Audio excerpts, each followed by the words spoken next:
ময়নায় তৃণমূলের প্রচার চলাকালীন সেখানে বিজেপি হামলা চালিয়েছে বলে অভিযোগ। ঘটনাস্থল ময়নার বাগচা, যেখানে ধুমধুমার কাণ্ড বেঁধে গেল। দেখতে পাচ্ছেন সেই ছবি। তৃণমূলের প্রচারে বিজেপির হামলার অভিযোগ।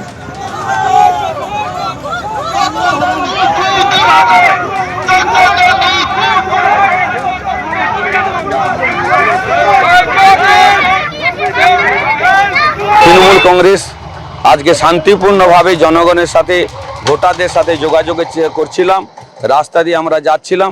এখানকার বিজেপির কিছু হারমাত বজর নেতৃত্বে এসে আমাদের পথ অবরোধ করে এবং ঝাঁটা, লাঠি, রড এবং ইট পাথর ছুঁড়ে মিছিল আমাদের যাতায়াতের পথ বন্ধ করে এবং আমাদের কয়েকজন ইনজোর্ড হয়েছে।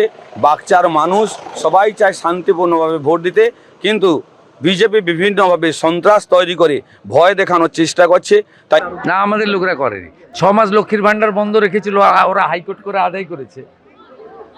সেই কারণে মহিলারা বিক্ষোভ দেখিয়েছে। তো স্বাভাবিক। ও কি তৃণমূলের বাপের টাকা নাকি? সরকারি টাকা আটকে রাখবেন কেন?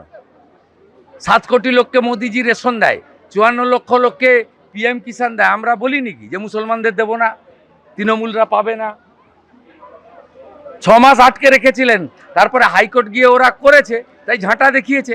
ঝাঁটা দেখার মতো কাজ করলে ঝাঁটা দেখতে হবে।